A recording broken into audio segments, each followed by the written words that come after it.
Today is Saturday, the 29th of July 2023, and we are gathered here for the 92nd session on mindfulness for beginners in the English medium.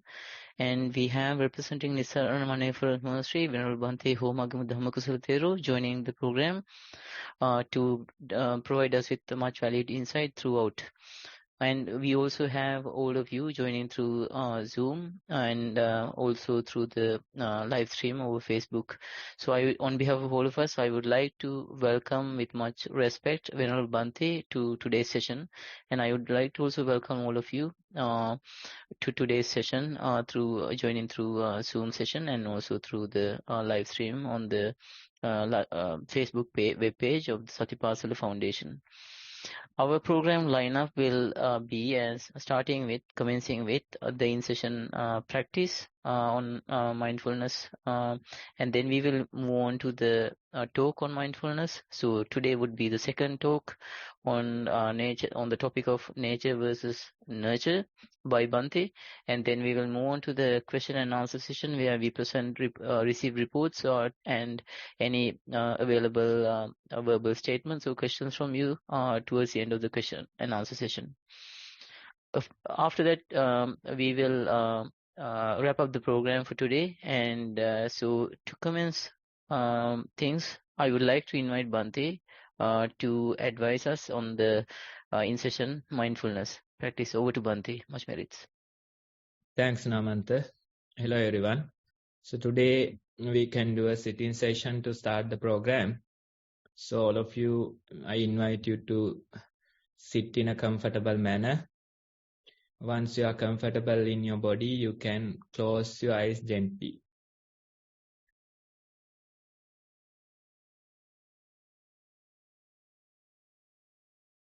You are seated and you have your eyes closed.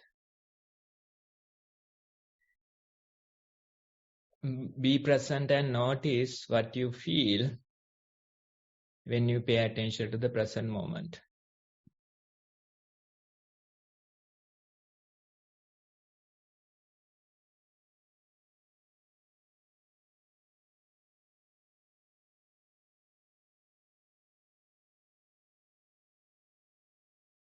Time to time, various things might appear in your field of awareness.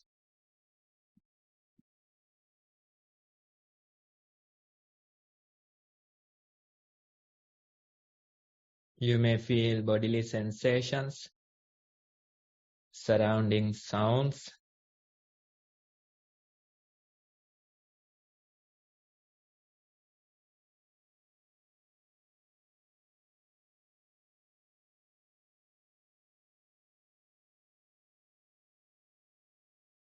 time to time various thoughts, memories, certain incidents, future planning. These things might come.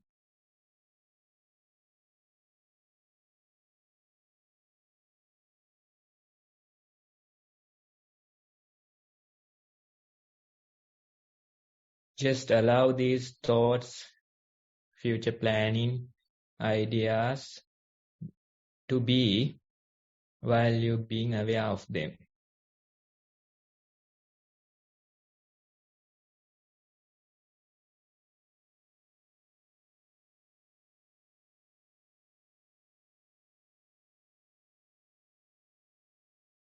Each person might get different thoughts, ideas, depending on their traits.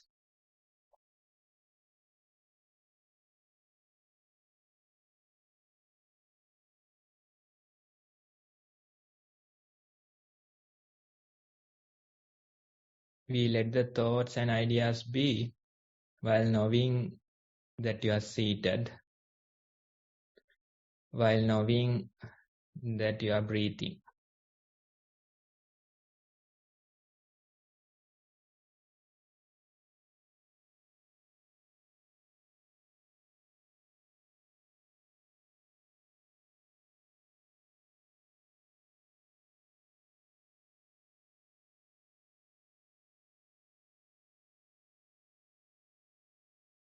We don't try to suppress these thoughts, ideas.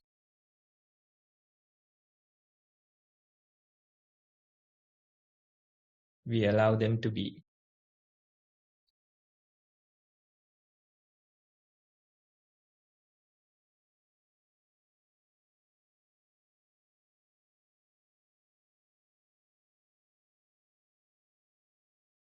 Let's continue as a group for a few more minutes.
Okay, everyone, now you can open your eyes again. So that's few minutes of mindful sitting. When you sit like this, it's natural that you get various thoughts, ideas. These ideas, these thoughts, they are unique to you. Nobody else get such thoughts, such ideas. So when these things come, in a way, it's our traits. We just let them be and try to continue with our practice. When you continue this way, you get to know your thoughts, ideas. We get to know them, not going after them. Instead, being in the present moment. When you are in the present moment, it's natural that time to time you get these thoughts, ideas. You get to know I am this type of a person. I get these thoughts. I get these ideas. The discovery, we say self-discovery or self-knowledge will come. What you have to do is that you have to continue with the mindfulness practice. So that's just to give you an idea about the sitting sessions. And with that, now Mantha, you can take over. Thank you, Bhante, and much very for that additional advice as well. So next we have the talk on mindfulness based on the topic of nature versus nurture. As I mentioned earlier, it's a follow-up from the last week's talk. So I would like to invite Bhante again with great respect for the talk on this topic for the benefit of all of us. Over to Bhante again. Much better. Okay, everyone, I think we had a discussion regarding this topic last week as well. So it's a continuation of the same topic.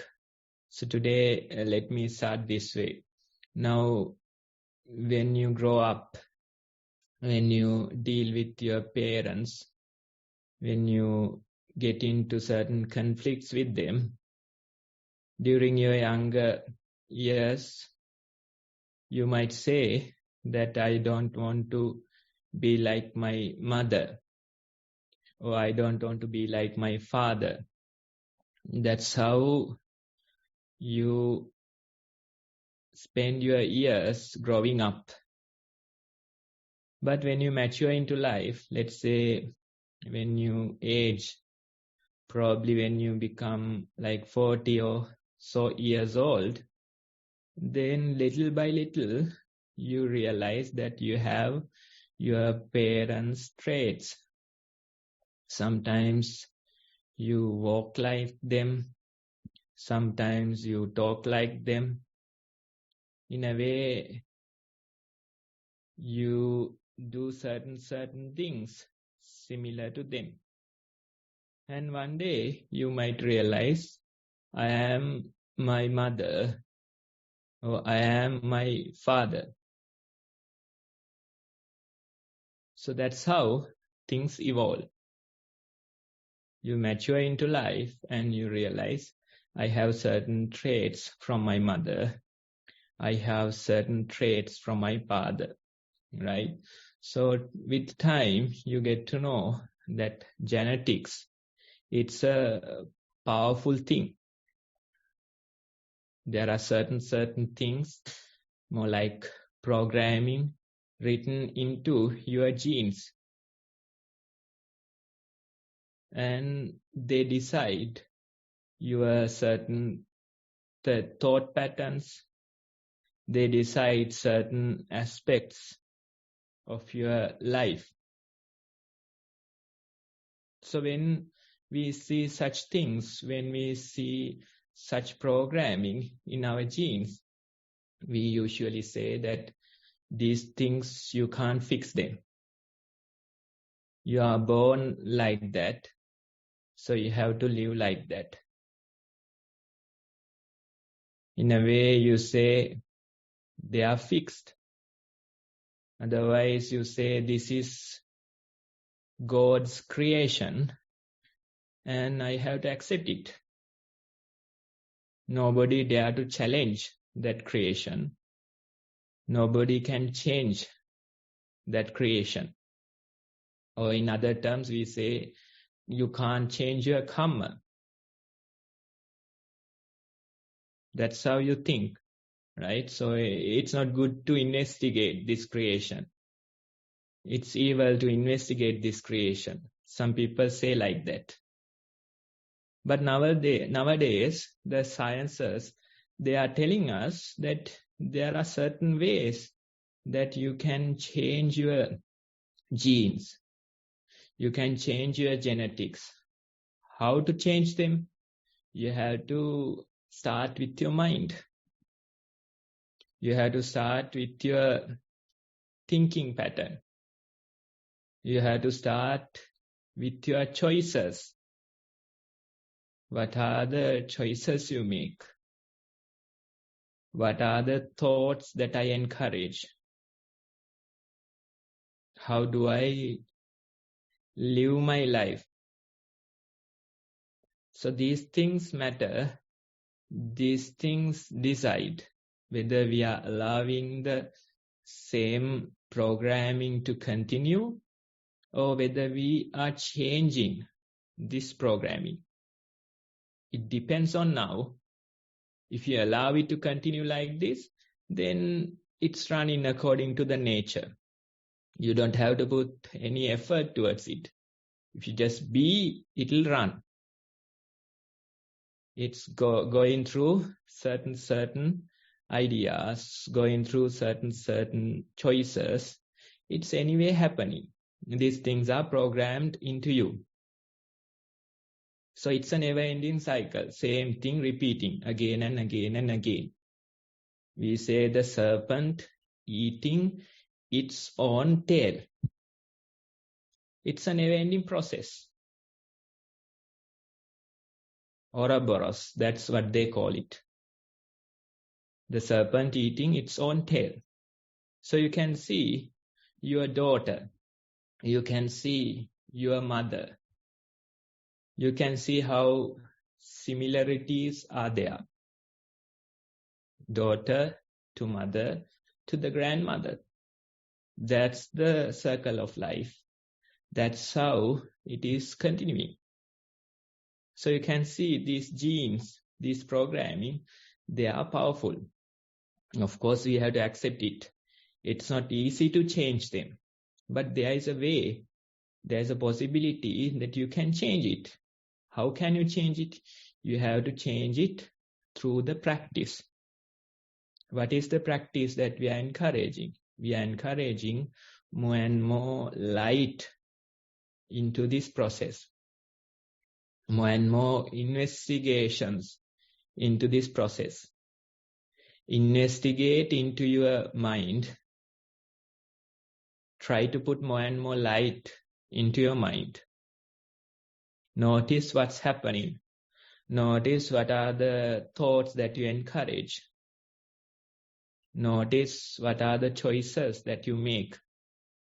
That very awareness will help you to change this programming for better. Usually when we suggest this, some people say it's not good to investigate this. It's not good to investigate God's creation. We shouldn't be investigating it. We shouldn't be questioning it. Instead, we have to accept. That's what some people say. But when it comes to the practice, when we talk about mindfulness practice, we say it is anyway running. This programming, they are in the back end of your mind. If you be more conscious, then you start to see how these things are run. It's not a crime to investigate it. Instead, you get to know yourself more and more. That's why we say self-discovery. You try to discover yourself. Instead of discovering the world, instead of discovering the other people, you try to investigate into you and you try to know yourself. You try to discover yourself. So that's the practice that we are doing. You have to start with a single breath. You have to start with a single step. You sit for a while, try to be present with your body, be comfortable with your body, and just enjoy just being there. Try to be aware that you are seated. Try to be aware that you have comfort in your body. When you continue like this, when you spend some time, you realize various thoughts, ideas you get. Even today while sitting, of course it was like 10-15 minutes of sitting. But during this time, you got certain thoughts, ideas in your mind. Certain things, they are real problems to you. Certain things, you are attached to them very much. So these thoughts, these ideas, these memories, they are there. So these are the traits that we have. Certain things we are encouraging again and again. Let them be positive or let them be negative. We are encouraging them.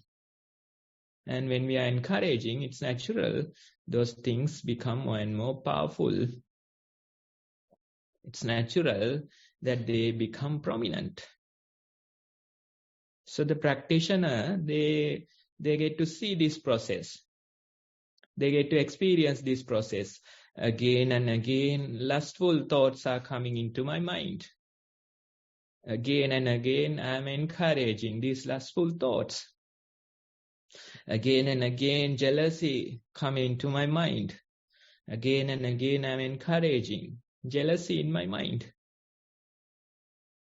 Again and again, various incidents, anxiety due to these incidents come into my mind. I am again and again encouraging these incidents.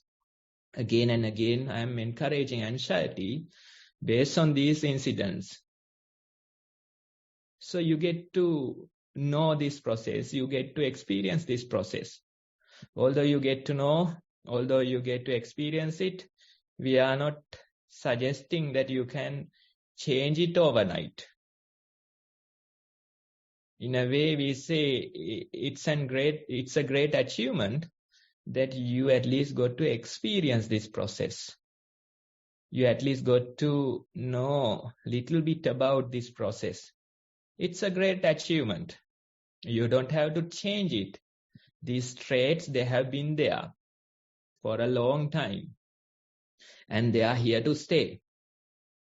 So don't expect them to change overnight. Don't expect them to change because you struggle for a few days. That's not how it works. Instead, you can be glad that at least due to the practice, I am noticing these things. At least due to the practice, I get to know, experience these things. That's what matters. We are not trying to change them. We are not going after them. Instead, we know that these traits are there. Instead, we know I am full of lust. We know that I am full of jealousy. We know that I am full of anger. We know that I am full of anxiety. That very knowing is enough. Just let them be.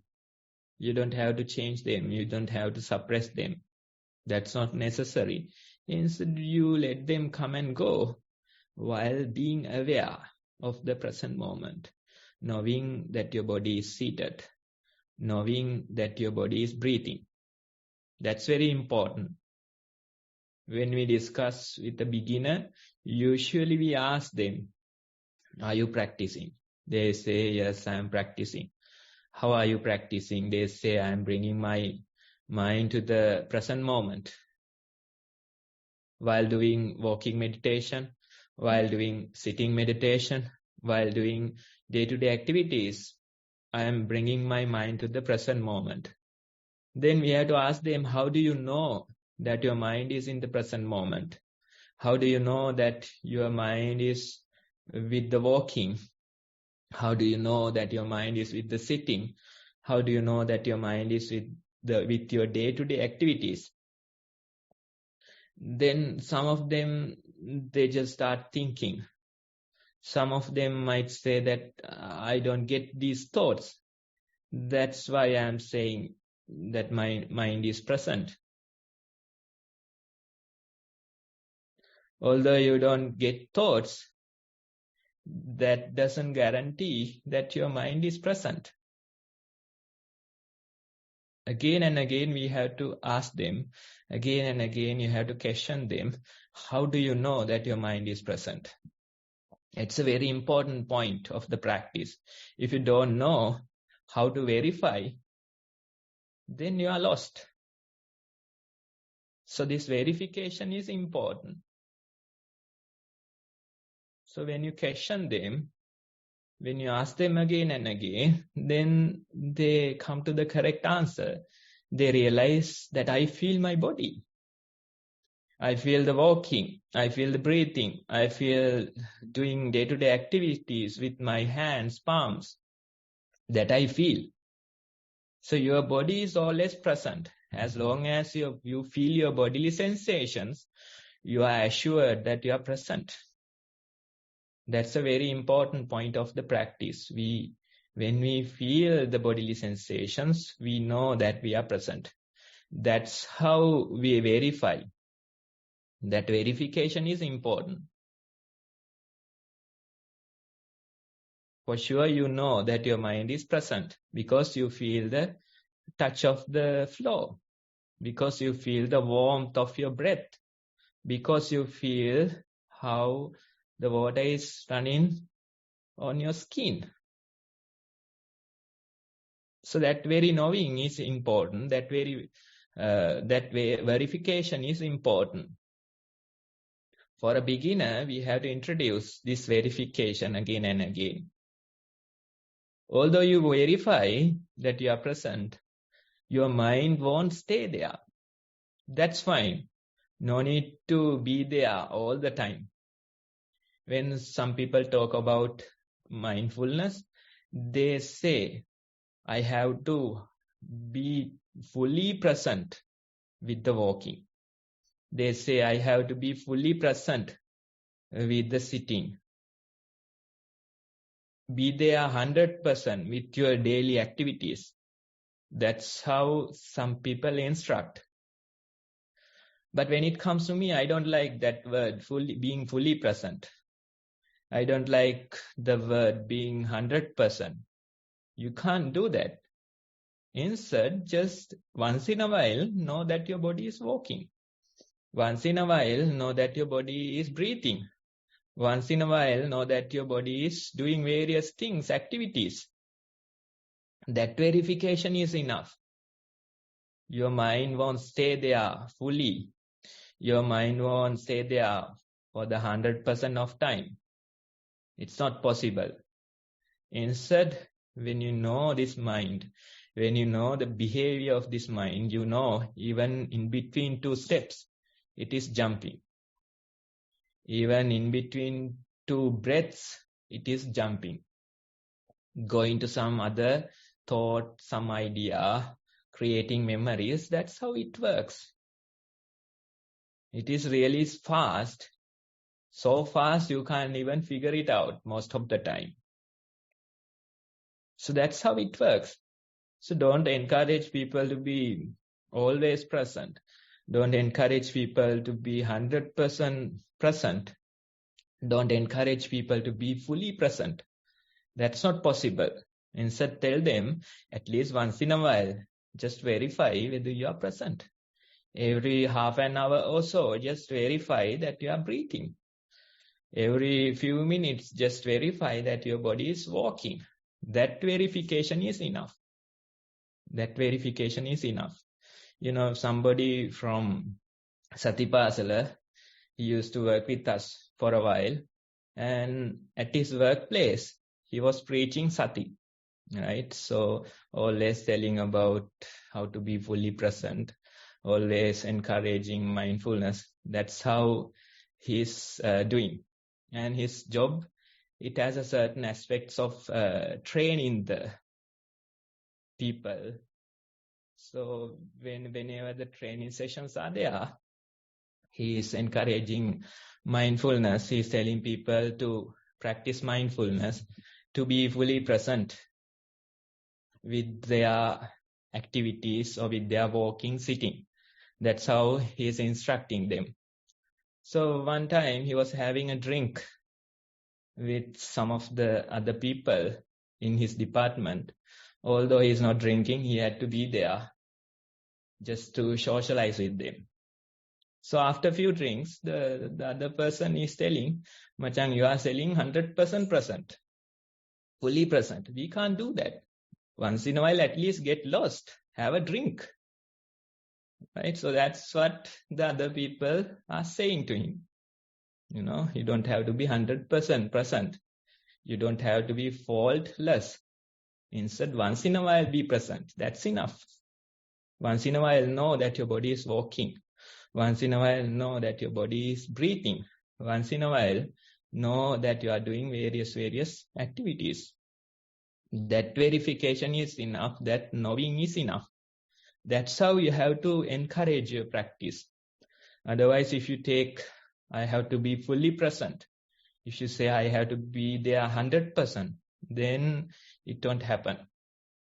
It will create stress.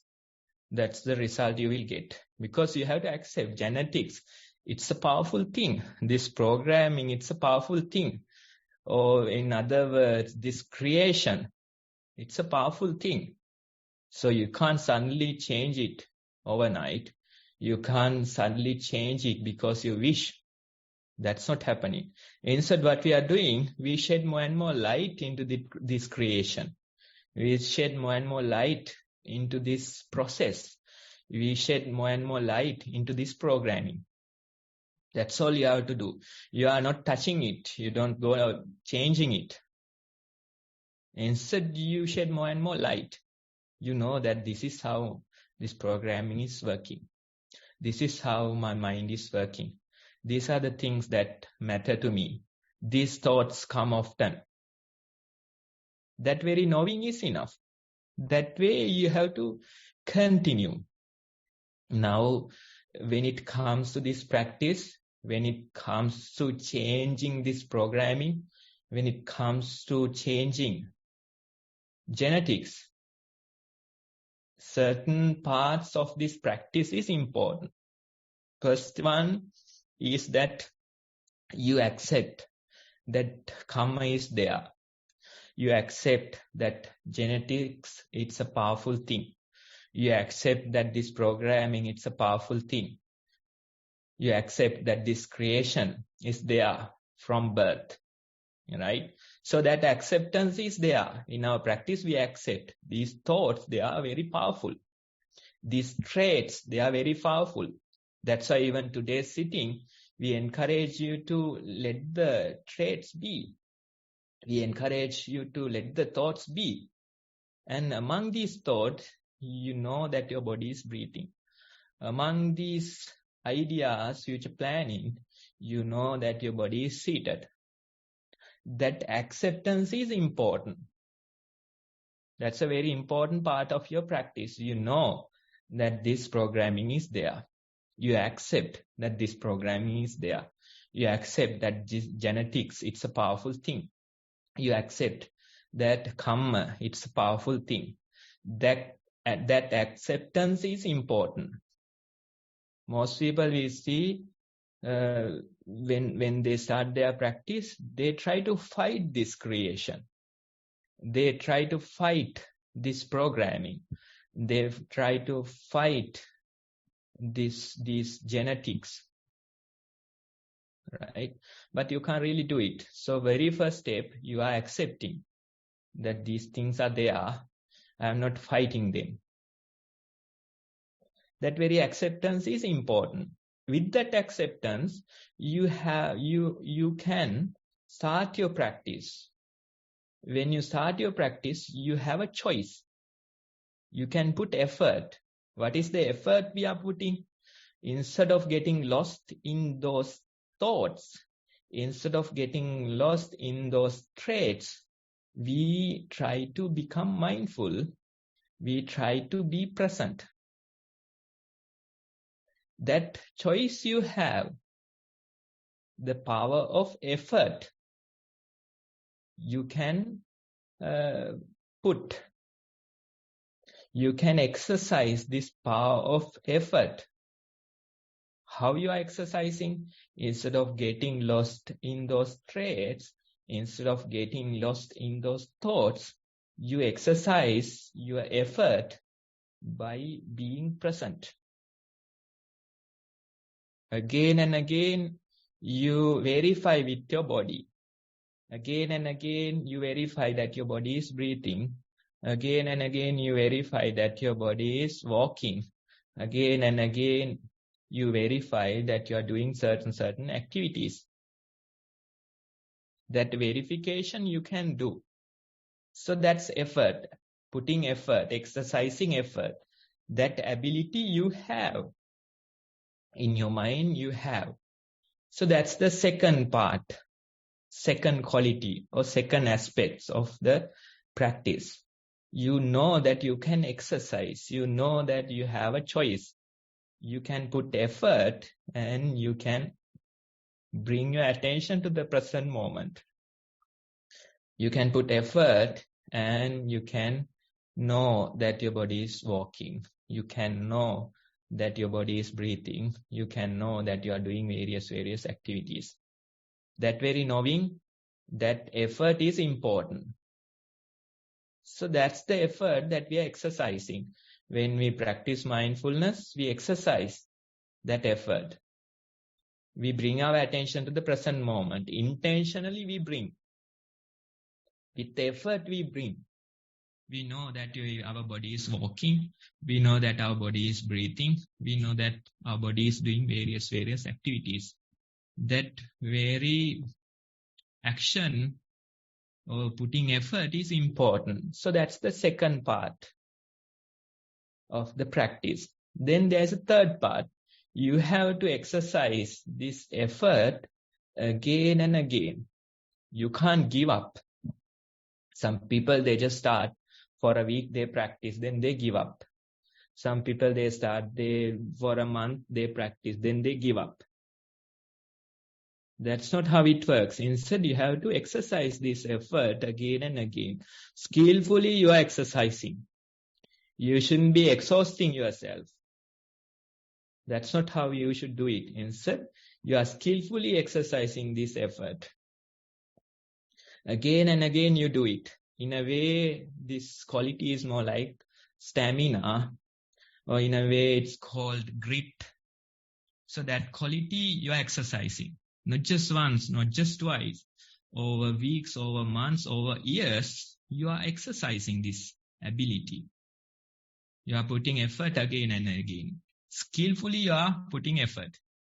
If you apply too much effort, if you put too much effort, then it's natural within few days, you get exhausted. Within few weeks, you get discouraged. Within few months, you give up. Because you are not wise. You are not skillful with your effort. That's why earlier I mentioned that you don't have to be 100% present. You don't have to be fully present. Instead, every now and then, just know that your body is walking. Just know that your body is breathing. Just know that you are doing various activities. That very knowing is enough. You have no rush. Instead, you skillfully apply your effort. You skillfully exercise your effort. So that quality is important. In a way, it's more like stamina, or some people, they call it grit. You are doing it, not just once, twice, but 1,001 times you do it. Little by little, you exercise it. That third aspect is also important. First one, you know that this programming, it's a powerful thing. Second one, you know that you have a choice. You can exercise effort. Instead of getting lost in those thoughts, Instead of getting lost in those traits, you can intentionally bring your attention to the present moment. Intentionally know that your body is breathing. Intentionally know that your body is walking or doing various other activities.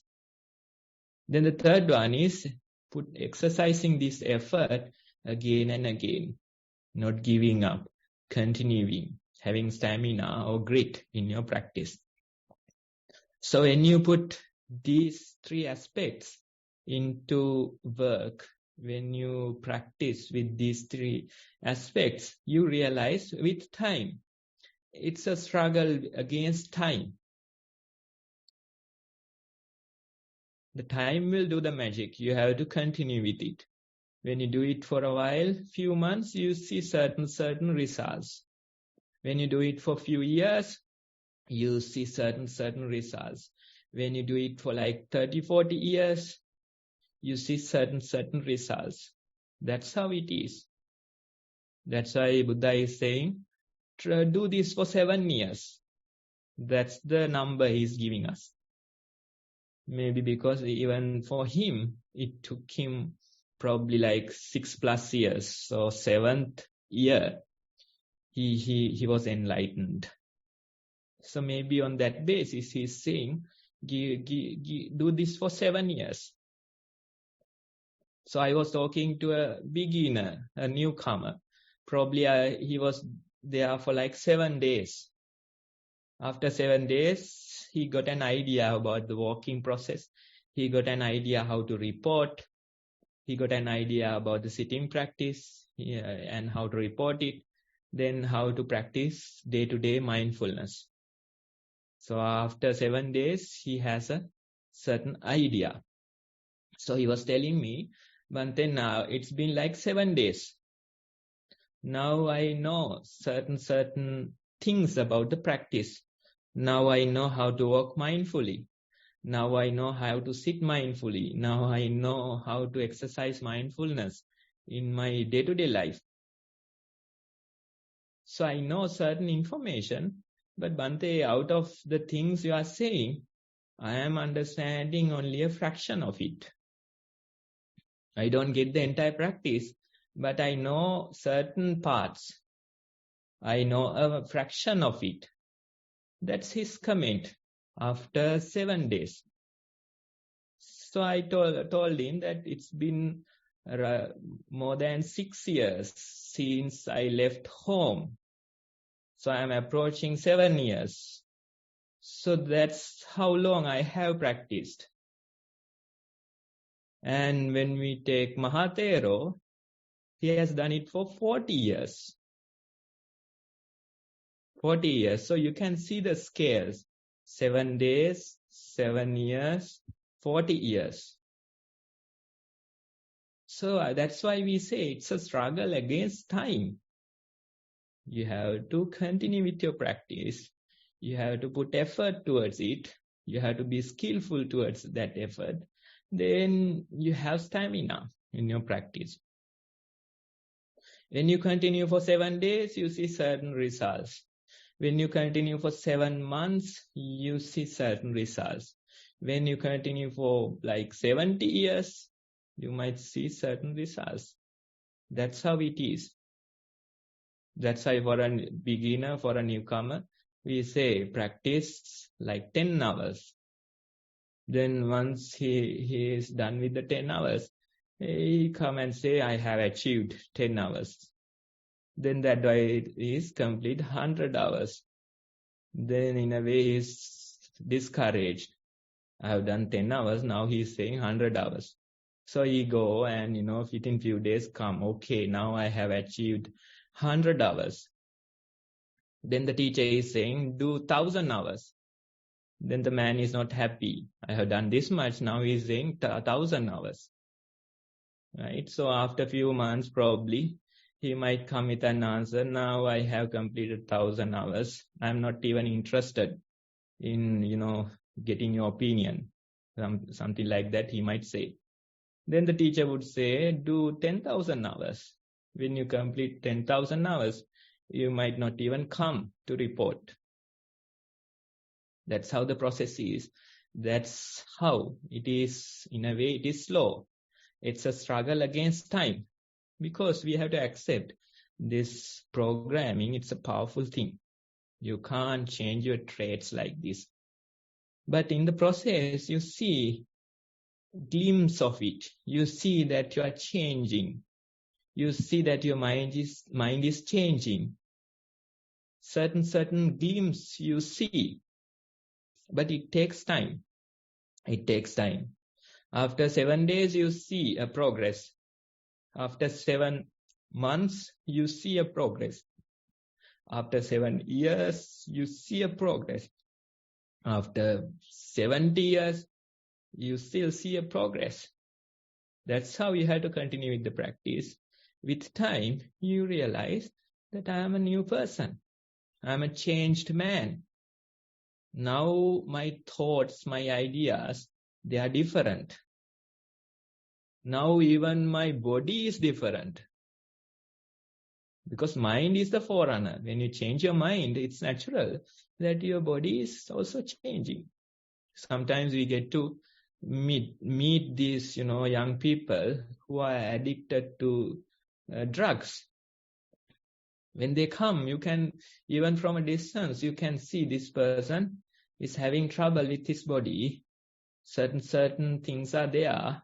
You can even see from his appearance that he is using. Right? Why?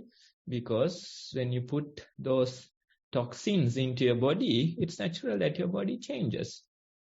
With those toxins, it's natural that your mind runs crazy. That process is there. So the opposite process is also there. When you practice, when you make better choices, when you be more and more present, your mind is changing for better, and the body will follow. With time, you realize that you are becoming a new person. In a way, it feels like you are growing young. That's how the practice is. Even bodily appearance will change. The mind will change. The way you experience the world, that will change. The way you see certain things, that will change. So this process, it's changing you. It's changing the programming. It's changing the genetics. But it takes time. It's a struggle against time. So if you continue with these qualities, if you know that these traits are powerful, if you know still that you have a choice, you can apply effort, if you have that stamina in your practice, then with time, there's a possibility, you can change this programming. You can change your genetics. And when you practice, when you change your genetics for better, even your children, they are benefiting. Even your grandchildren, they are benefiting. Because these traits are passed down to them. For generations, people will benefit because you have meditated. That's how it is. That's how it is. So what you have to do, if you do the practice, if you meditate, that's the best thing that you can do for the world. Even the family members, even the friends, even the society, it will change for better. But you have to start within. You have to start with your own practice.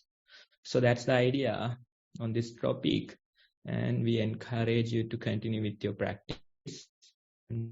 Thank you for listening. Thank you very much, Bhante, and much merit for that insightful talk on this topic of nature versus nurture. And Bhante explained very elaborately that continued practice on mindfulness will help you to nurture overcoming natural phenomena in this way. So next I would like to invite Lushani to commence to conduct the question and answer session, starting off with the introduction to the beginners, and I will share the screen for that. Thank you, Namantha. Avasarai Bante. So as Bante said, if you want to change this programming, this is what you need to do. This is the practice that we need to develop. So as you can see, follow the basic instructions as Bante said. And if you want a reminder, there are these two sites that you can go on YouTube where it is explained a bit more in detail as well in terms of mindful walking and sitting. And so what we would say is, if you're a beginner, start with a small amount of time every day and do both mindful walking and sitting if possible, and continue this practice and keep increasing the amount of time that you can do the practice every morning or evening or whatever time that you find during the day. And try to increase it to about an hour each. So there's 2 hours of each practice in total. And whilst you do this, make a note of sort of what you experience, and you can write the reflection reports. So how to write these reflection reports is to just sort of remember what you experience, whatever that sort of, if you're walking, any bodily sensations, any thoughts coming in, sort of noticing it and putting that in a report or in a sitting practice, sensations such as pressure points, incoming and the outgoing breath, whatever you notice, put it into a reflection report and then send it to us. There's 2 ways of sending it. You can send it through a Google form where you can see the link. I think Namantha has shared this on the chat as well. Or you can actually email the report to us at beginnersnv@gmail.com. And then we will read the report at the session, and then Bante will give you advice and guidance on what you have written. And this is really important to further your practice, because you will be getting the advice to keep continuing and furthering the practice.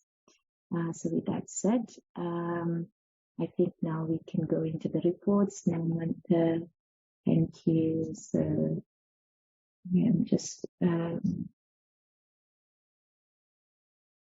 opening the reports. So Bante, Avasarai, we have 2 reports today. I will read the first report. Report 1, sitting meditation, primary object, general awareness of body sensations, noted posture at starting, adjusting body and the hardness of parts of the cushion and other softer areas. Some initial pains observed to arise and pass. Mind went to breath and watched this for a short time before moving to areas that were touching the floor, some cooler and other warmer. Observed abdomen arising and falling and chest expanding and contracting. Mind noted thoughts arising. Proliferate and pass. Cold waves passed along body and mind alert and light. Sat for 40 minutes. Walking meditation. Walked on tile floor, primary object, watching sensations on feet. Lifting, moving, placing noted. Contact with floor when placing and the loss of contact with each lift observed. The mind was able to watch this for about 3 rounds before being distracted by thoughts mostly. Mind came back to feet at times to placing, other times to lifting. Warmer, cold parts on tiled, warmer areas on top of the middle side of feet. Rougher areas on floor observed. Sounds heard, not distracted. Walked for 30 minutes. Daily mindfulness. Aware of types of thoughts arising in the day, content, happy, distracted, helpful, kind, generous, restless, irritated, angry. Able to now act rather than react when situations arise. This is helping to lead a more peaceful and happy life with the household. With much gratitude to Bante and organizers. End of report 1.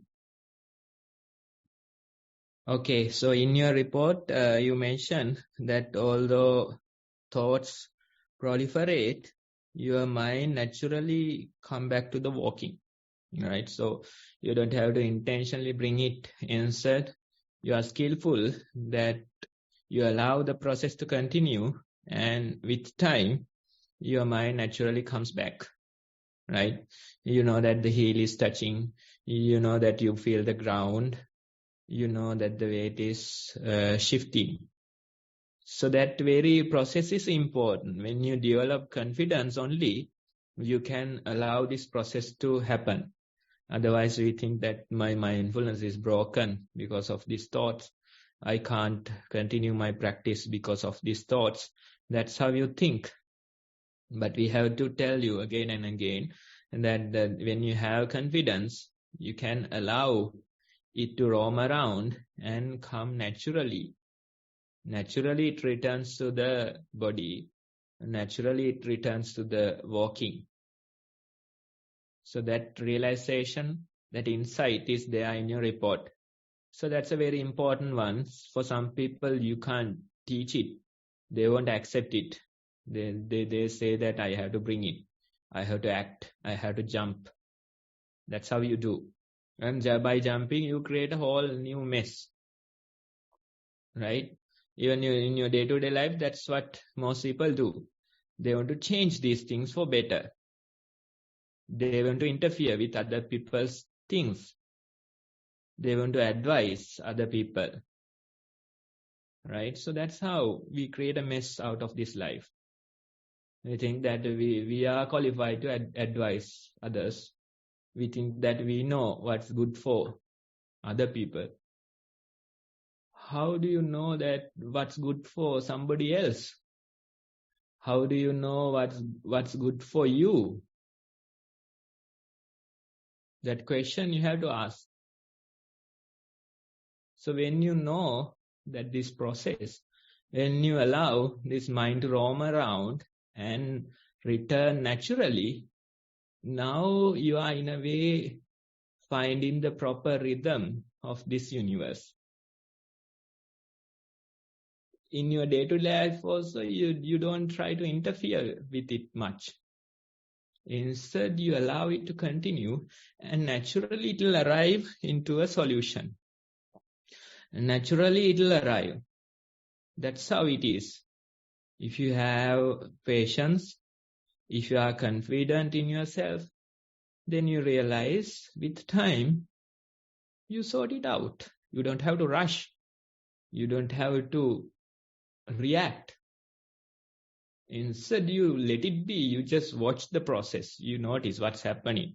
You just observe the process. With time, you realize, oh, this person has done this, that person has done that. Finally, we have arrived at a solution. That's how it is. That's how most things are. Now, even at a workplace, let's say if the manager is really a manager, he shouldn't be there.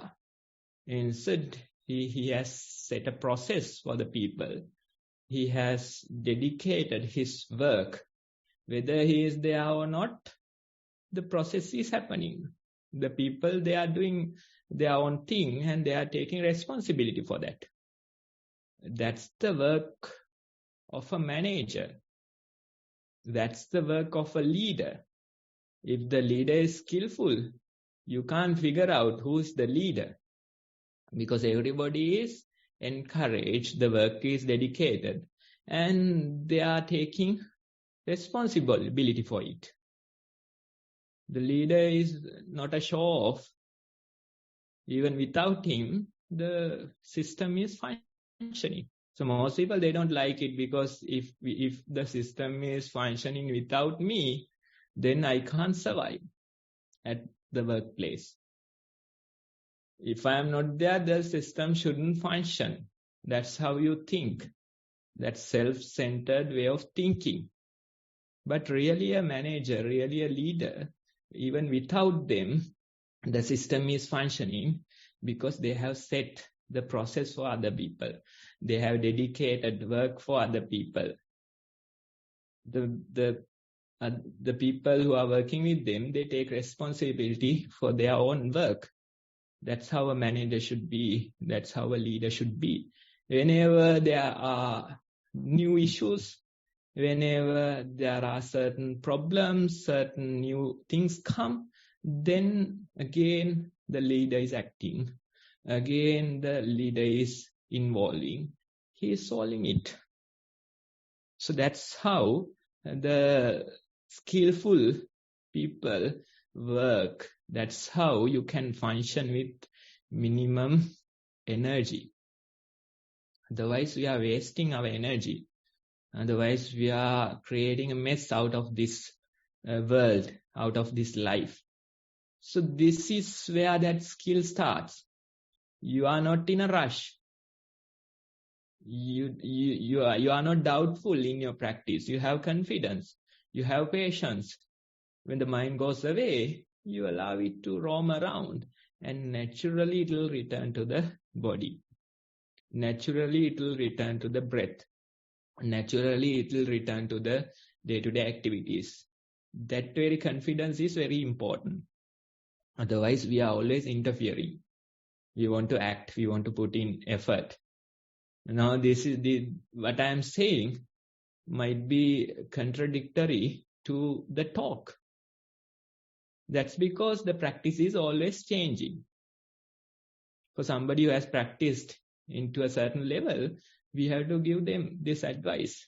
Now you have to be skillful. Now you have to be patient. Now you have to be confident in your practice. Allow the mind to roam around and it will naturally arrive and naturally come back to the body. The beginner will tell that I got a thought, I can't be mindful, blah, blah, blah, they are saying.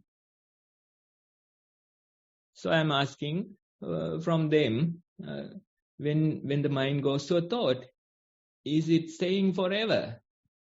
Then this person might say, Bhante, it is jumping to other thoughts. It's never coming back. But we have to tell them, okay, if it is never coming back, you can't do anything, right? So just watch and see whether it's never coming back. Then after a few days, this person might come and say, it has returned to my body. It came back to the breath. So with time, you develop the confidence. With time, you develop patience. And you know, although this mind goes to thoughts, it is naturally returning to your body. It is naturally returning. So that very ability, now you are changing your practice. Now you are developing confidence in your practice. That very ability will allow you to function in this world at a much higher vibration. Even at your workplace, dealing with your family, you can function at a much, much higher vibration. And although certain issues come, although certain problems are there, you know that it will naturally return. It will naturally come. So that way you become more skillful dealing with these things. You become more like a wise parent. That ability you have to develop. This is the root of that ability. When the mind wanders, you know that it will return naturally. You wait patiently, you wait with confidence, and it returns. You feel the walking body again. You feel the breath again. This is the root of that confidence. And when you go out to the world, when you go to your workplace, when you deal with your family issues, you realize this is helping very much. You are not rushing. You are not trying to interfere too much. Instead, you allow them to continue with their own thing. And when it is necessary, you just give them a touch and it will function. You just put a little force and the whole system will function. That ability you can develop. This is the source of that ability. This is the root of that ability. In the latter part of your report, you are mentioning that even the day-to-day life, you are becoming more and more skillful. Instead of reacting, you are responding. So that ability is growing. Allow it to mature and you'll become a whole new person.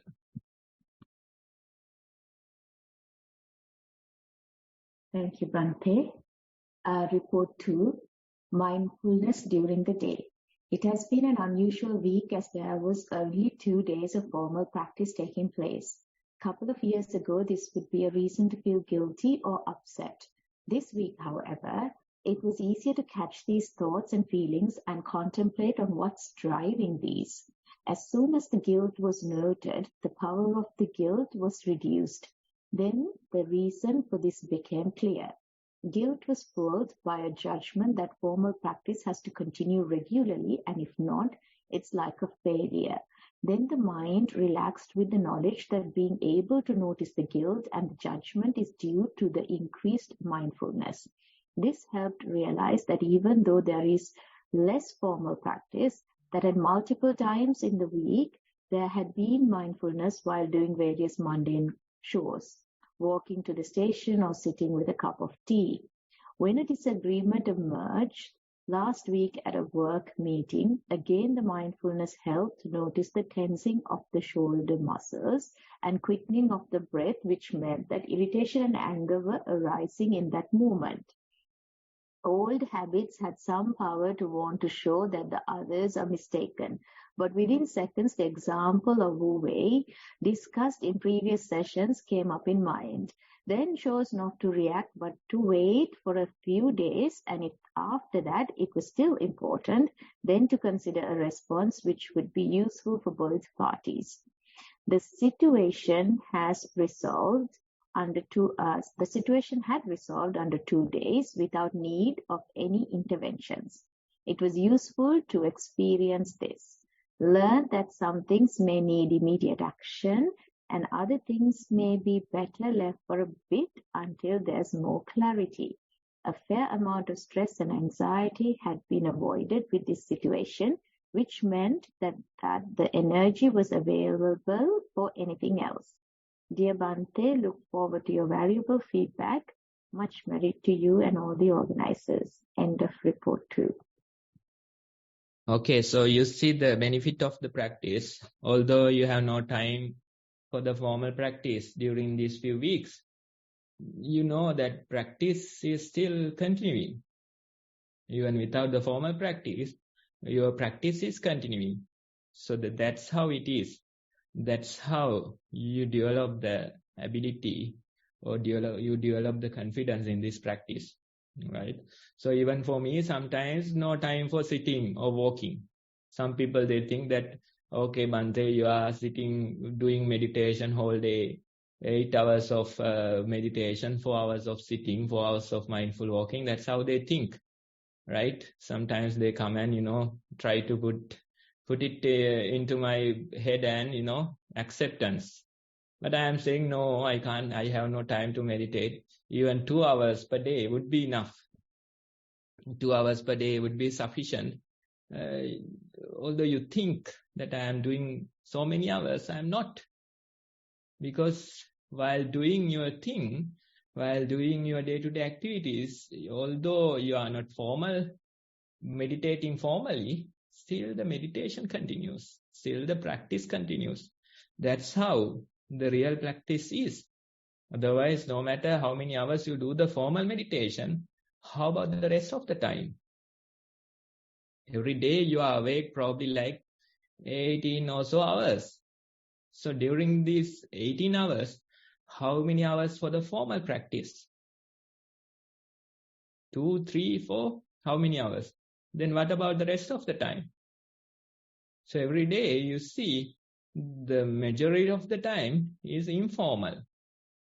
So if you know the art of meditation, if you know how to meditate properly, then although the formal practice is not there, the practice continues. That's what matters. That's the proper way of practice. And with that, you realize how skillful you become handling these situations. That's what we discussed even with the earlier report.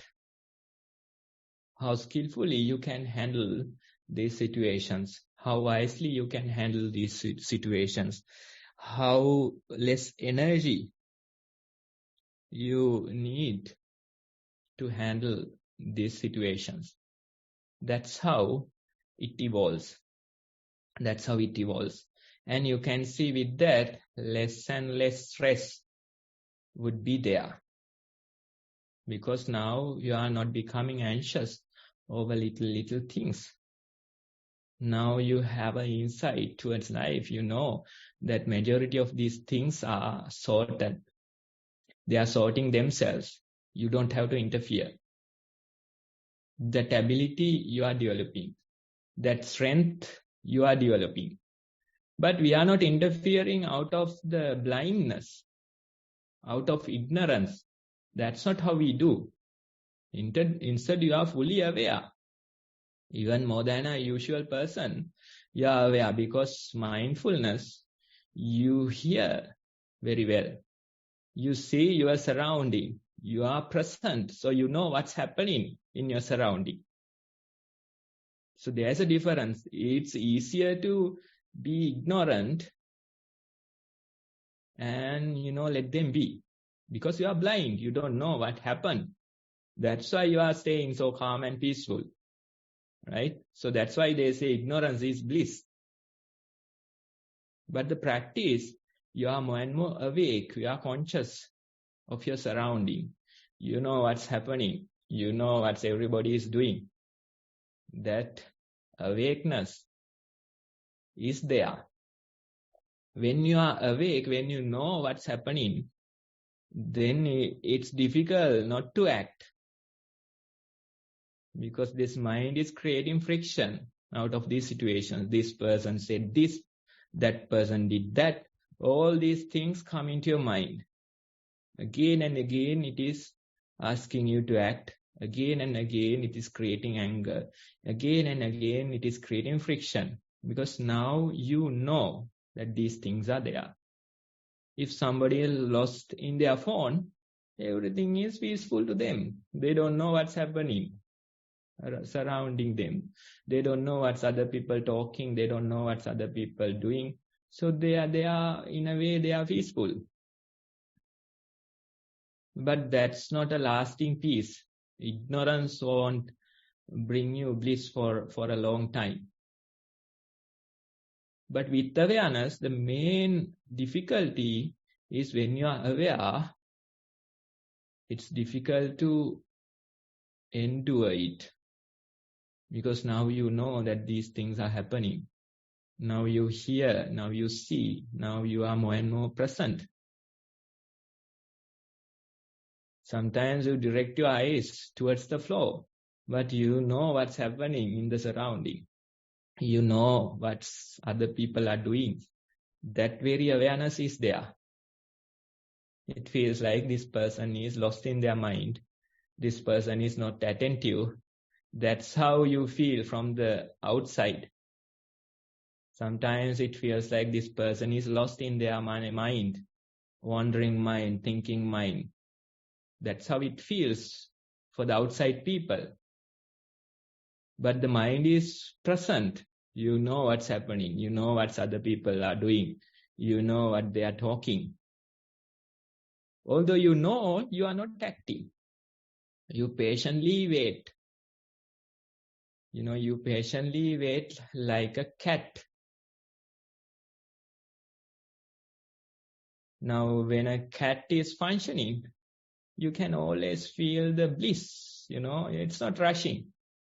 Whenever it is seated, it sits in comfort. Whenever it is walking, even pleasing to see. Right? So that's why you can sell so many cat pictures on internet, so many cat videos. Highest views you can see the cats. That's because even looking at them, you feel peaceful. They are fully alert, but they are not rushing.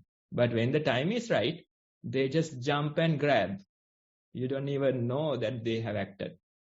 So that's how they are, right? So that mind is aware, but you are not acting. That's a totally new level of skill. That's a totally new vibration. So that vibration we are plugging into. Little by little we are developing that ability. Little by little we are approaching that. A long way to go, but we have started.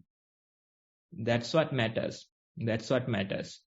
You realize after a few months, you become even more skillful.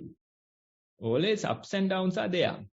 Sometimes you get time to do the formal meditation. Sometimes you have strength in your body. Sometimes you have no time to do formal meditation. Sometimes you feel weak and down in your mind and body. So the ups and downs are there. These emotional struggles are there. But with time, the tendency is towards betterment. You become skillful with time. Within few months, you realize, now I have become more skillful. Within few years, you realize, now I am even more skillful. That's how the process is. So we can be happy that we have started. We should be celebrating that we have done certain amount of practice, certain amount of hours we have completed. With that achievement, we see, now I am becoming more skillful in my day-to-day life. Now I function with less energy. But there's a long way to go. When you continue with the practice, you realize, now I am functioning with even more efficiently, even less energy. Even few years, you realize, now I am functioning even better. So that's how it is. Continue with your practice and you get to experience those phases as well. Thank you, Bhante. So that brings us to the end of the report reading and advice and guidance. Now there's a little bit of time for Q&A. If there is anyone who would like to ask Bhante any questions, please raise your Zoom hand. We have a little bit of time, not too much. So whoever gets in first can ask their question. Raise your Zoom hand if you have a question. Yes, Ashini, go ahead. You can unmute yourself, Ashini, and ask your question. Thero Bhante. I am practicing mindfulness at home, and I find it very difficult to keep on concentrating to the work that I am doing. Especially when I'm doing sitting and walking meditation, my mind goes here and there, always going out of the way, and it is difficult to get it back because my mind wanders from this one to another. So please advise me, Bhante. Thero. Okay, so good to hear that you are continuing with your practice. Now, certain phases are there in the practice, right? Initially, certain people, when they start their practice, within few weeks, within few days, they feel they can concentrate on the breath or the steps very well. Majority of the time, they can stay with the breath, they can stay with the steps. That's what they say. So it's good, but that's just a phase. Then another phase will come.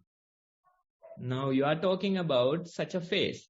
During this time, you see that you can't bring your mind to the breath. The breath is there, but the thoughts are coming one after other. It's like chain thoughts, train thoughts, we say, right? So always jumping thought to thought, right? That process is never ending, you feel like. And with that, your confidence is shaken. You feel that this is not working, my practice is ruined, something has happened, maybe I am at fault, something like that you might feel, right? So it's natural that you get doubts. It's natural that your confidence is shaken. But when you present your experience, when you join a discussion like this, when you listen to a Dhamma talk, then you might find the proper advice, right? If you can't bring your mind back to the breath, back to the walking, just let it send kites, just let it wander and see what happens. Fully accept that process. Next time when you sit, Sit with the idea, okay, today I'm sitting and I'm letting my mind wander. That's my practice. Today I'm walking, I'm letting my mind get distracted. That's my practice. With that confidence, you go. Now the advice is different. Earlier we said something, but now depending on your situation, depending on this phase, we say, okay, let the mind send kites. Let the mind wander and see how it is, right? That acceptance is very important. In a way, there's another term, willingness. You are willing to let these things be. You have willingness in your practice. You have acceptance in your practice. You accept, okay, I can't bring my mind to the breath. That's fine. I let it wander. Again and again, you wander as much as possible. Next time, go and tell your mind, okay, now I am seated. Now I am comfortable. You wander. Get all the thoughts that you wish. And when you do that, when you have that acceptance, you realize now the mind is not wandering so much. Now you are saying it to go, but it's not going. It is again and again returning to the home or returning to the breath. That's how this mind is. That's why you have to tackle it skillfully. So let the mind wander and just be with it. Allow the thoughts to come, allow the emotions to come, allow it to go nuts and see what's happening. When you have that confidence, when you have that acceptance, then you realize with no time, within few days, within few hours, you feel much better.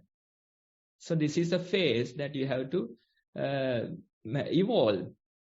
You are developing your confidence. It's time to develop confidence. And in a way, it's a healing process. You are undergoing a healing process. Emotional healing is there. You get all these thoughts, train thoughts, chain thoughts are there. So let them come. What's the issue? Let them come. Let the mind wander. Let the mind go nuts and see. Just be with it. That's all you have to do. Just be with the process. Just do your sitting hours, do your working hours, do your day-to-day practice. Let the mind wander. So that's what I have to say. Thank you very much, dear Bhante. Thank you so much, Thero and Sarnai. Thank you, Ashini, and thank you, Bhante. Does anyone have any other questions? We've almost run out of time. So if there aren't any other questions, thank you, Bhante, for that valuable talk and valuable guidance and advice. With that, I will hand it back over to Namantha. Thank you, Lushani. Thank you very much, and much merit, and also thank you, Bhante, and much merit to Bhante. So we are coming towards the end of the session for today, and we are slightly also a bit over time today. That's fine. We discussed on this topic of nature versus nurture in our talk and went on to the Q&A session. And I would like to pass on all the accumulated merits to Bhante and wish that Bhante's own practice will deepen with these merits, and that we also will benefit as a result of such progress. Furthermore, I would also like to thank the Chief Abbot of the Nissarana Vanaya Forest Monastery, the Most Venerable Bhante Udairegam Dhamma Thero, for his insightful request to realize this program in this manner. And I would also like to thank and mention the noteworthy team of organizers who are behind this program, working hard to maintain the quality and sustain the program in this manner to the benefit of all of you. So I wish that these merits will have a positive impact on their own practices, and they also will be able to further their practice in the right way. And also the audience of this program, being you all, are also to be thanked for and shared merits with. I would like to wish that your own practices will be enhanced by these learnings and also by the merits accumulated. And this is a weekly program conducted every Saturday at 1 p.m. Sri Lankan time, wherever you are geographically located in the world. You can log in through the Zoom session and also join through the live stream if that is better for you. It's your decision. And we would be meeting you next week at the same time, and I would like to wish you a happy and mindful week ahead, and hope that all the very valued and rare insights gained from this program today will be practiced and learned upon by you in the coming days and weeks. So see you next week, and I will end the session for today. Thank you.